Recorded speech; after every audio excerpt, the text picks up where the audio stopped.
ब्रह्मचर्य जीवन है, ब्रह्मचर्यहीन जीवन मृत्यु है। पूज्यपाद सिउड़िया बाबा जी महाराज साक्षात ब्रह्म। जिसको ब्रह्मचर्य धारण करना है, ध्यान देकर सुनिए। सबसे पहला कार्य उसकी दिनचर्या में, चाहे बच्चा हो, चाहे जवान हो, या जो कोई भी हो, सूर्य उदय के पहले रात्रि के चौथे प्रहर में ही जाग जाना चाहिए। अपने तो अर्धरात्रि के बाद ही जाग जाते हैं। चौथे प्रहर में प्रातः 4 बजे बिल्कुल जग जाना चाहिए। और जो 8-10 बजे तक सोता है, वो कोई भी हो ब्रह्मचारी रह ही नहीं सकता, ब्रह्मचर्य रह ही नहीं सकता।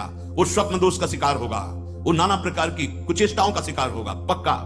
क्योंकि बुद्धि को सत्य प्रकाश की तरफ प्रेरित करने वाले भगवान भुवन भास्कर हैं। वो पधार रहे हो, आप सो रहे हो सैया पे, आपकी आयु, श्री, कीर्ति, बल सब नष्ट होगा। देखो ना जो 10-10 बजे तक सोते हैं, देखो ना उनसे बात करके देखो, एकदम ऐसा लगता है बुझा हुआ जीवन, कोई भागवतिक तेज उत्साह न वाणी में, न नेत्रों में, न तन में। क्या जीवन, मृत जीवन। सबसे पहला नियम लीजिए, जहां भी आपको शब्द सुनाई दे, आपका जीवन ब्रह्मचर्य ही अमृत है और आपका जीवन ब्रह्मचर्यहीन ही मृत्यु है। ब्रह्मचर्य रहने के लिए आपको अपनी दिनचर्या सुधारनी होगी।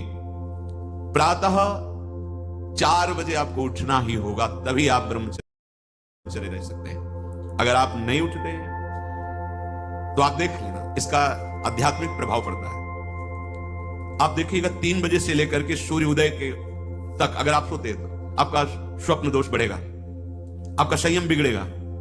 अगर आप कोई ऐसी कुछ चेष्टाएं नहीं किए हैं तो स्वप्न दोष की संभावना ही नहीं होती। आप बाल्यावस्था से कुछ चेष्टाएं करते हैं, संयम विरुद्ध रहते हैं, तो आप ना चाहते हुए फिर सामर्थ्यहीन हो जाते हैं, ब्रह्मचर्यहीन हो जाते हैं। बहुत ध्यान दें, ये अध्यात्म में जैसे पूरा मकान बनने के लिए नींव मजबूत होना जरूरी है। चाहे जयखंड का बना लो आप, अगर नींव मजबूत है, नींव मजबूत नहीं तो फिर मकान ढह जाएगा। ऐसे ही ब्रह्मचर्य हर मार्ग की नींव है। चाहे जिस मार्ग में चलना चाहो, चाहे जिस संप्रदाय में चलना चाहो, चाहे लौकिक मार्ग हो या पारलौकिक, आपका ब्रह्मचर्य नींव है जीवन की। इसको मनोरंजन मत समझो। कैसी तुम्हारी दुर्बुद्धि, अपने हाथ से तुम अपना नाश करते हो। कैसी कैसी दुर्बुद्धि जागृत हो गई, सावधान हो। कैसी कैसी दुर्बुद्धि जागृत हो गई, सावधान। पूज्यपाद बाबा कह रहे हैं, जब प्रातः काल उठो, कोई भी हो, अगर थोड़ी भी आस्तिकता है तभी तो ब्रह्मचर्य की भावना आप धारण करोगे। तो उठकर पहला कार्य प्रभु का स्मरण। अपने तो प्रभु के स्मरण की सरसता प्राप्त करने के लिए पहले तो गुरुदेव और भक्तों का स्मरण, फिर प्रभु को। मोरे मन प्रभु से विश्वासा, राम ते अधिक राम कर दासा। भक्त सुमिरन से भगवान बहुत जल्दी प्रसन्न हो जाते हैं। हरि को निज यस ते अधिक भक्तन यस पर प्यार। सबसे पहले महान भक्तों का स्मरण, उनसे हमें सामर्थ्य प्राप्त होती है। जब उनका स्मरण करते हैं तो उनकी भजन शक्ति, उनकी कृपा शक्ति हमको बल देती है। हमारी दिनचर्या परम पवित्र और शास्त्र सम्मत होती है। फिर बिना, जैसे आजकल वो चल पड़ा है चाय काफी, बाबा मना करते हैं, ये दिनचर्या आप ब्रह्मचारी की नहीं होती कि आप सुबह उठे, चाय पिए, फिर सो। नहीं, हाँ, जल के लिए आयुर्वेद में सिद्धांत है, बिना कुल्ला वो मंजन किए आप जल पिए तो जो मुख में, वो आपके उदर को साफ करेगा जाके, आपके उदर को रोग रहित करेगा जाके। अधिक से अधिक पानी, अधिक से अधिक। अगर उल्टी हो जाती तो और अच्छा होता है। जैसे आप पिए 2-4-10 कदम पहले आपको उल्टी लगे, अगर उल्टी कर दिए तो बहुत अच्छा होगा, क्योंकि पित्त और सब गर्मी निकल गई, नहीं हो रही, पच गया है। फिर इसके बाद आप शौच स्नान आदि क्रिया कीजिए। फिर पवित्र जब शरीर हुआ तो जैसे भजन आवश्यक है, वैसे व्यायाम आवश्यक है, वैसे प्राणायाम आवश्यक है। वैसे आपको 2 किलोमीटर दौड़िए, कुछ शारीरिक ऐसा व्यायाम, कुछ ऐसे भी व्यायाम करते हैं। ये कोई व्यायाम पैर से करें, ये कोई व्यायाम का मतलब पसीना निकले शरीर से, आपके शरीर को पसीना। 1-2 किलोमीटर दौड़िए। ब्रह्मचारी बनना है तो ब्रह्मचर्य पचाने के लिए भी तो चाहिए ना। अब आधा घंटा पद्मासन, 30 मिनट कोई बहुत नहीं होता। बैठ करके आप प्राणायाम, अनुलोम विलोम, जो भी, जो आजकल शिक्षाएं भी दी जाती है इसकी, आप उसको कीजिए। आसन पे बैठिए, आपका शरीर स्वस्थ रहेगा। फिर अगर आप विद्यार्थी हैं तो जैसे हम शास्त्र स्वाध्याय करते हैं, उसी भावना से आप आप देखो, अगर स्मृति आपकी प्रवीण ना हो तो बताना। परम पवित्र विचार वाला, परम पवित्र आहार वाला, परम पवित्र जब आपकी चेष्टाएं, तब इस महान शक्ति को धारण किया जाता है। ऐसे थोड़ी होता है। बड़े बड़े महापुरुषों से मिल मिलकर रो रो कर प्रार्थना करके आप बताइए, उपाय बताइए जिससे हम अपने साधन संयम को नियमित संयम में रख सके, ऐसे भाव से चल सके। आपको तो बिना किसी प्रयास के सुनने को मिल रहा है महापुरुषों की बातें। बिल्कुल समझ, आप रह के देखिएगा, एक नवीन उत्साह। और हारिएगा नहीं। आपने यदि गलत संस्कार बना लिए तो हारिए मत। कुछ समय तक बिना चाहे वो अभ्यास आपको गिराएगा, लेकिन आप बिल्कुल नियम संयम में दृढ़ रहिए, धीरे धीरे शांत हो जाएगा। ये आप धीरे धीरे शांत हो जाएगा। अब आपकी दिनचर्या में दो प्रकार के ब्रह्मचर्य, एक आजीवन ब्रह्मचर्य, तो वैरागी का तो आजीवन ब्रह्मचर्य होता है। जो प्रवृत्ति गृहस्थ मार्ग में, उनका संयम का होता है। शास्त्र संयम के अनुसार बर्ताव करे तो उसका जीवन बड़ा सुखमय जाएगा। केवल मन के अनुसार चलने पर कि आप गृहस्थ हैं तो आपके लिए छूट नहीं। देखो, परम ब्रह्मचारी भीष्म जी अपहरण करके स्वयंवर में जीत कर जबरदस्ती राजकुमारी, वो एक राजधर्म है, मैं ले जा रहा हूं राजकुमारियों को महाराज विचित्रवीर के लिए हस्तिनापुर के सिंहासन पर आरूढ़ है, जिसकी ताकत हो छोड़ा, वो राजाओं का है। अंबा ने तो अस्वीकार कर दिया कि या तो आपने अपहरण किया, आप स्वीकार कीजिए, नहीं तो मैं हूं दो जो। अब वो संयम को भूल गए। महाभारत प्रसंग में है, राजा क्षमा रोग हो गया और मृत्यु को प्राप्त हो गए। बहुत सावधानी। ऐसा नहीं कि आप गृहस्थ में हो तो आप, ये कोई आपके लिए धर्म नहीं है। धर्म संतानोत्पत्ति, भगवान की सृष्टि पूजा के लिए, वो भी संयम भगवत भाव में स्थित रहते हुए। ये मनुष्य जीवन ऐसे बर्बाद करने के लिए नहीं मिला है मनमानी आचरण। यदि सत्संग नहीं सुनते, शास्त्र स्वाध्याय नहीं है, आस्तिकता नहीं है, तो चाहे स्त्री शरीर हो चाहे पुरुष शरीर हो, पशुता रहती है। क्या जीवन है? वीर, प्राण, मन, इन तीनों का परस्पर घनिष्ठ संबंध है। एक भी स्थिर हो जाए तो तीनों स्थिर हो जाएंगे। ब्रह्मचर्य ठीक, मन एकाग्र और प्राण सूक्ष्म। सूक्ष्म प्राणों के द्वारा ही परम योग को प्राप्त किया जाता है। स्थूल प्राण, बहुत खाना, बहुत चर्बी बढ़ाना, ये साधन हो पाएगा? शांत। ऐसे आटा लगा दिया जाए, उड़े ना। श्वास प्रश्वास चल रही, उस आटे पर धक्का भी नहीं लगना चाहिए, तब समझना चाहिए कि प्राणवायु सूक्ष्म हो रही। इन बातों का कोई ध्यान ही नहीं हो रहा, बस मनमानी आचरण। बहुत इतना खा लिया और उसी को पचाने में पूरी शक्ति लग गई। भजन और एकाग्रता और इंद्रिय संयम तो बात जाने दो, इतना पा लिया। वीर, प्राण, मन, तीनों का परस्पर घनिष्ठ संबंध है और उपासना में तीनों का बहुत बड़ा योगदान है। प्राण सूक्ष्म। देखो, नाम जब आप श्वास लेते हैं आराम से और नाम चल रहा है, फिर श्वास आराम से, नाम चल रहा है। अब स्थूल प्राण है, बैठे हो, सुनाई दे रही आवाज प्राणवायु, सांप की सी फुसकार निकल रही, आप साधक है, आप उपासक। इतने स्थूल प्राण, तो आप मंत्र कहां चला पा रहे हैं? इसका मतलब मंत्र नहीं चल रहा।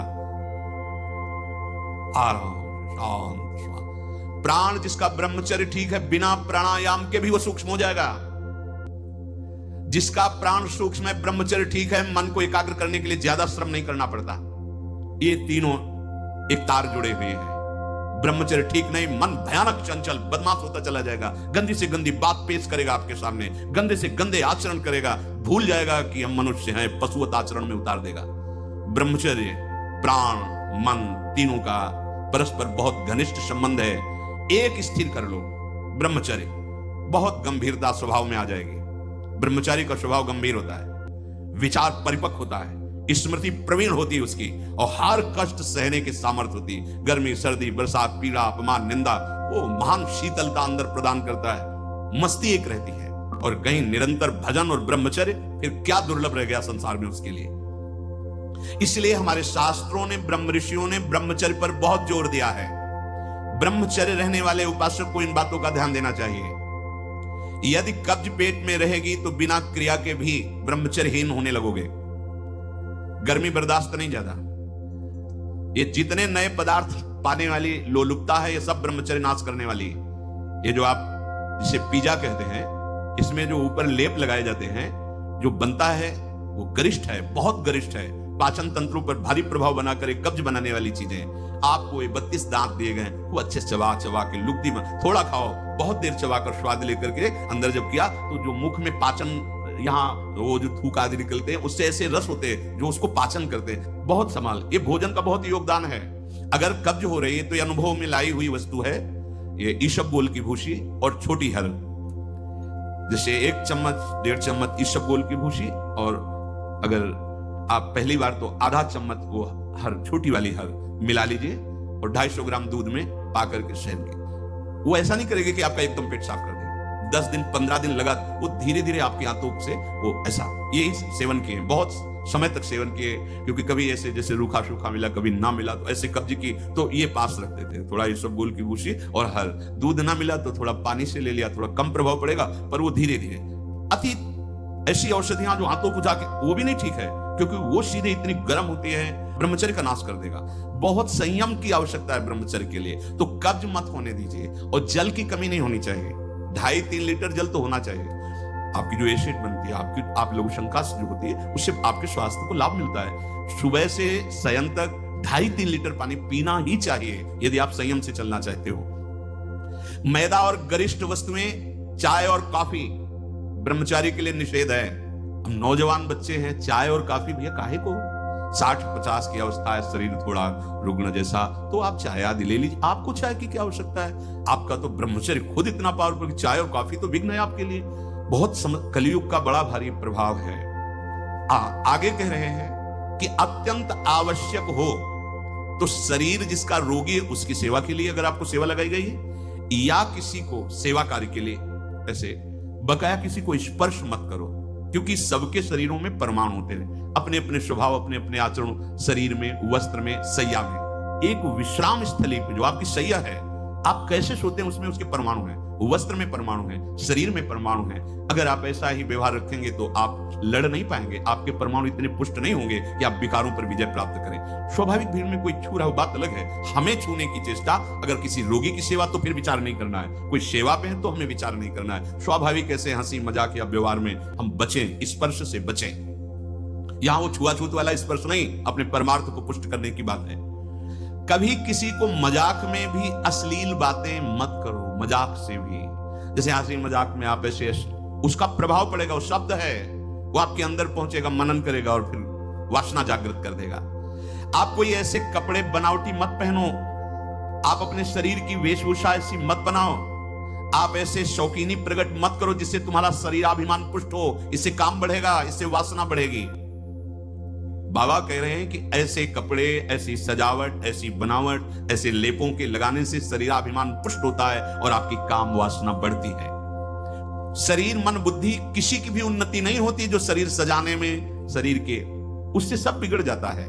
देहाभिमान, देह भाव पुष्ट होता है, देह भाव पुष्टता में ही सारे विकार अपना राज्य करते हैं। बहुत सावधानी की जरूरत है, बहुत सावधानी। बड़ा पवित्र वेश, पवित्र वस्त्र पहनो, हाँ, सावधानी पूर्वक चलो, इससे कोई वीआईपी पना प्रकट नहीं होता, इससे आपकी मन की, आपकी बुद्धि की, आपकी चित्त की दशा गलत मार्ग में चली जाएगी, क्योंकि शरीर भाव आप पुष्ट कर रहे हैं, शरीर को दिखाना, शरीर का सजा। हम ये नहीं कहते कि आप बाबा जी बन जाओ, आप सब पूरे मुख में रज लगाओ, ये तो हम लोगों के लिए, पर आप उचित ऐसी सभ्य पोशाक हमारे देश की रही है, बड़ी मर्यादापूर्ण रही है, आप उस पर ध्यान दीजिएगा, क्योंकि आप ऐसे जैसे शरीर सजाना सही, इससे आपको दुख मिलेगा, आपका मन वासना में हो जाएगा, आपकी भावनाएं दूषित हो जाएंगी। संत समागम तो शरीर राग नष्ट करने के लिए, परमानंद, आप भजन करो, देखो आपको ऐसा सौंदर्य प्राप्त होगा, अंदर आपका ऐसा सुंदर रूप होगा।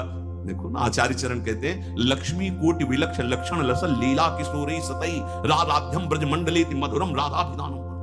जो हमारी स्वामिनी जी के दासी भाव को प्राप्त होता है, उसको इतना सुंदर रूप मिलता है कि करोड़ों लक्ष्मी आश्चर्यचकित हो जाएं, ऐसा राधा दासी का स्वरूप होता है। ए इधर आओ, इतना सुंदर रूप प्रिया प्रीतम का, इतना सुंदर रूप आपका, और ऐसे महासुख में निमग्न होना। ये चमड़ा सजाते रोज सजाते तो कितने जन्म बीत गए, और इसी चमड़े में आग लगाई जाएगी, यही चमड़ा गाड़ दिया जाएगा। प्यारे, कुछ समय के लिए मिला है, इसी से तो राग मिटाने का अवसर है, आप इसको सजा के और वासनाओं के खेल में उतर रहे हो, कितनी बड़ी हानि कर रहे हो। अभी आप समझ नहीं रहे, इसलिए आपको बुरा लग सकता है कि हमारे पहनावे पे बोल रहे हैं, हमारे ऐसे नहीं, आप अच्छे से अच्छे कीमती वस्त्र पहनिए, पर उसकी सादगी होनी चाहिए। आप अच्छा पाइए, आप अपने उचित शरीर का श्रृंगार कीजिए, सुंदर मनुष्य शरीर मिला है। देखो, जो पशु श्रृंगार करने योग्य नहीं, वो तुमसे भी सुंदर होते हैं, कैसी रंग बिरंगी है उनके सब बाल, और देखो सब एकदम सुंदर, भगवान रचा, उन्होंने रचना की है, तो आपके तो हाथ हैं, आप अपना, पर उतना जिससे आपका हृदय मलिन होकर वासनाओं के प्रवाह में न बह जाए, या हमारे को देखकर किसी के हृदय में ऐसा गंदा भाव ना आ जाए। दोनों, अपने को बचाओ और दूसरों को भी। कर किसी के हृदय में ऐसा गंदा भाव ना आ जाए। दोनों, अपने को बचाओ और दूसरों को भी। जो तुम्हारे मन में काम भाव पैदा कर दे, ऐसे पदार्थ मत पाओ। अनुभव करो, भोजन पाते हो, पाने के बाद भजन में मन लग रहा है या वासना में जा रहा है? वासना में जा रहा है तो क्यों जा रहा है? क्या आज नया पदार्थ पाया और उस पदार्थों को जीवन भर के लिए छोड़ दो। अनुभव करो, जब कभी किसी साधु को पवाना हो तो नाम कीर्तन करना, कोशिश करना कि आपका चिंतन भी भागवतिक हो, क्योंकि उसका प्रभाव पड़ता है। आप जो बनाते हैं उसका प्रभाव। अनुभव करो, जब कभी किसी साधु को पवाना हो तो नाम कीर्तन करना, कोशिश करना कि आपका चिंतन भी भागवतिक हो, क्योंकि उसका प्रभाव पड़ता है। आप जो बनाते हैं उसका प्रभाव पड़ता है। एकदम शीशे की तरह अंतःकरण हो जाता है, एक एक बात दिखाई देती है। तो जिन पदार्थों के पाने से, जैसे प्याज लहसुन मना किया जाता है, ये वैसा निषिद्ध नहीं कि जैसे मांस आदि ऐसा, ये तमोगुण पैदा करके वासना प्रवृत्ति को बढ़ाता है, इसलिए मना किया गया कि अगर आपको दीक्षा लेनी है, आपको भजन मार्ग में चलना है तो रोकना पड़ेगा। ये निद्रा, आलस्य, प्रमाद, तामस, क्रोध, वासना, इसको प्रकट करने वाला है, इसलिए संतों ने इसको निषेध कर दिया। नहीं तो इसकी उपज बड़ी पवित्र सी, जैसे जहां आलू पैदा होती है वहीं पैदा होता है, भूमि में तो होता है, पर उसका प्रभाव, जैसे तुलसी के पत्ता पास में गांजे का पेड़, वो भी तो ऐसी जगह मिलेगा, लेकिन वो प्रभाव तमोगुण पैदा करके व्यसन हो गया। तुलसी जी परम पावन, भगवत अनुराग बढ़ाने वाली बन गई।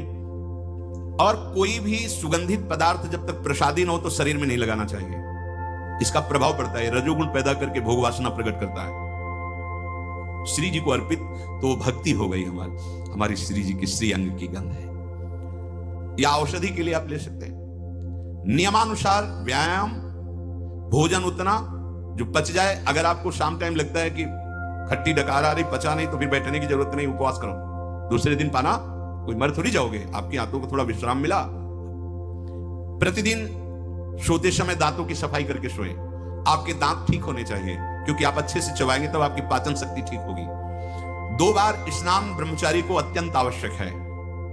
और यहां पेट में ठंडा ठंडा जल, ऐसे यहां तो कई बार जल डालिए, जैसे ऊपर स्नान किया, फिर आधे यहां नाभि से लेकर 10 कमंडल कम से कम, ऐसे आराम आराम से आपके ब्रह्मचर्य की बहुत पुष्टता होगी और आपकी गर्मी शांत होगी। रात्रि के समय, सोते समय विचार कीजिए, आज हमसे कौन सा विचार, कौन सी चेष्टा ऐसी गलत हुई जो नहीं होनी चाहिए, और उसको नियम लेकर दूसरे दिन से ना होने पावे। आप खुद विचार कीजिए। मांस और शराब और कोई भी नशा, ये तो कहीं प्रवेश ही नहीं है, पर धोखे से भी कभी बिल्कुल नहीं। ब्रह्मचर्य रहना है, भगवत प्राप्ति करना है, तो आप वृत्ति भगवदाकार है, वो खेल खेले, उनकी बात अलग है। महापुरुषों की तो 10 तोला जहर भी खा के पचा जाते हैं ऐसे संत हुए। तो हमको अपने कोई भी व्यसन साधना में, देखो सबसे पहली गलती तो ये होगी कि वो व्यसन हमें अपना चिंतन कराएगा समय पर, हमें कोई व्यसन नहीं करना। और ध्यान से सुनिए, ब्रह्मचर्य पालन के लिए इमली और खट्टे पदार्थ बिल्कुल जहर है ब्रह्मचारी के लिए। ब्रह्मचर्य पालन के लिए लाल मिर्च, प्याज, लहसुन, गरम मसाला, जो सब्जी है, ये बढ़िया। दोपहर में भोजन के पश्चात 15 से 30 मिनट तक विश्राम। सोना नहीं है, करवट थोड़ा इधर मध्य में, बाएं ले, उठ के बैठ गए। दिन में नहीं सोना। जो रात्रि में सेवा करते हैं उनके लिए छूट है। अब रात्रि में बंगला बना रहे हैं श्री जी का, या जो सेवा परायण है, जिनका ऐसी अखंड नाम कीर्तन हो रहा, अब रात्रि में ही कीर्तन है, दिन में सोना नहीं, रात्रि में कीर्तन करना है, तो चल कैसे पाएंगे? वो दिन में सो ले।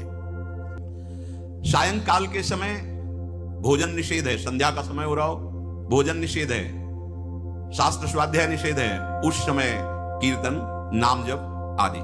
और रात्रि में भोजन पाने के 30 मिनट भ्रमण करें, भोजन पाने के बाद घूमिए, फिर शयन कीजिए। अगर ब्रह्मचर्य रहना है, नहीं सब खा पी के और दूध पी के फिर सो गए, फिर नहीं ठीक रहेगा। दिन में उपासक को कभी नहीं सोना चाहिए, ये छूट उसके लिए जो रात्रि में सेवा परायण है, जगते हैं। यदि रात में आपको जगना पड़े तो अपनी नींद पूरी करने के लिए उससे कम समय में काम चला लीजिए।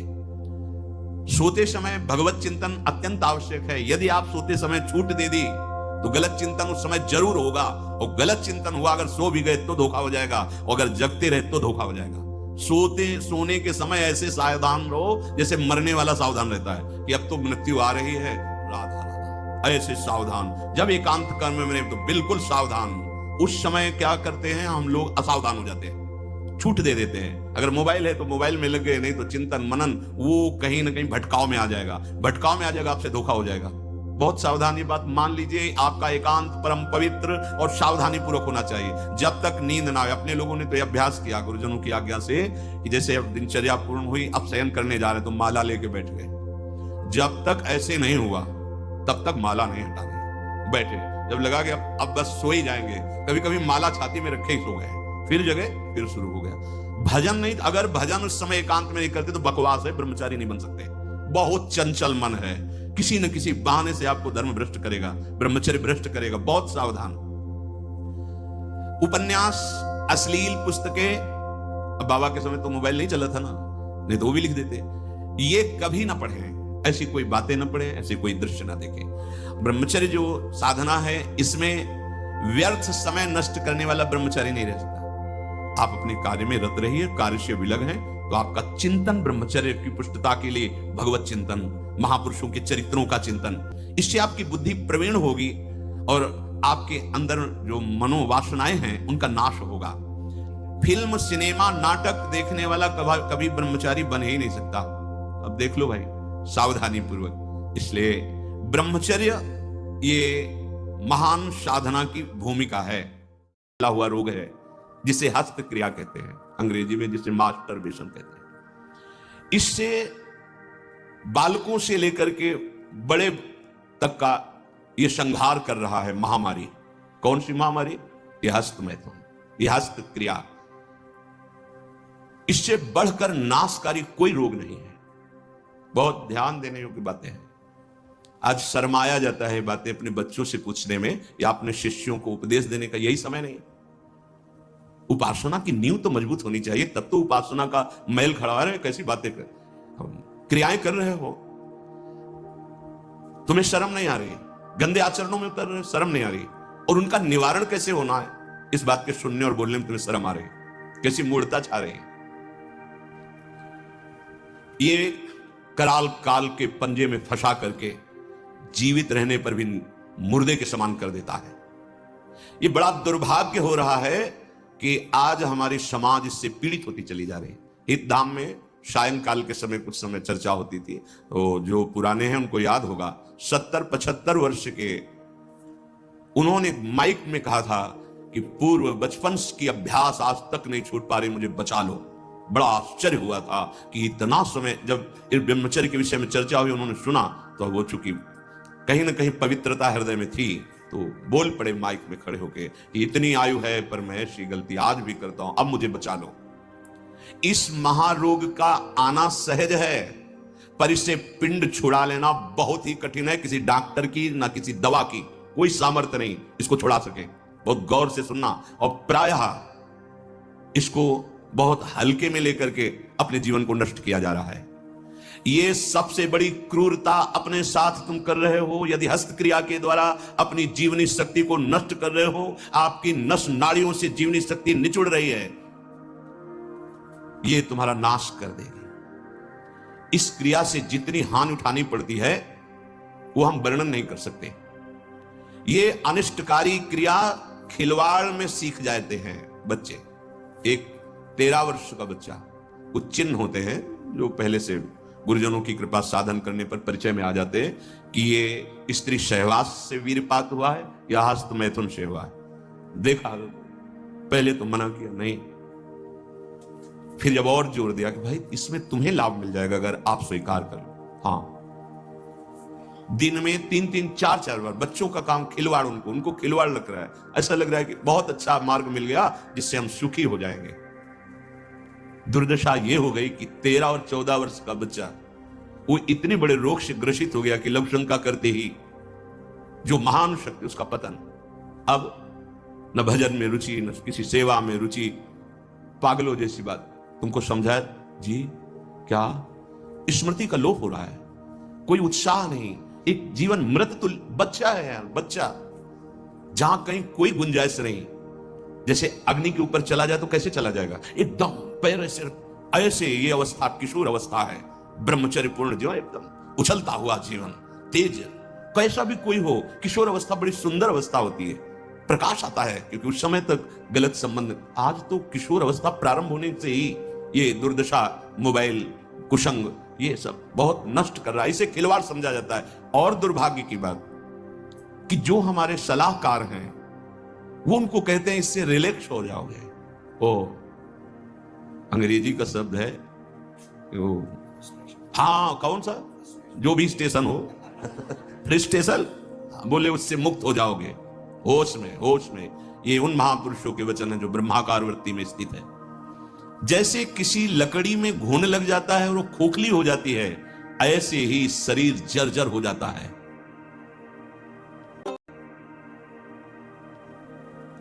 बहुत बहुत सावधानी की जरूरत है। ये मतलब इस हस्त क्रिया के द्वारा आगे चल करके वो नितांत नपुंसकता को प्राप्त हो जाता है।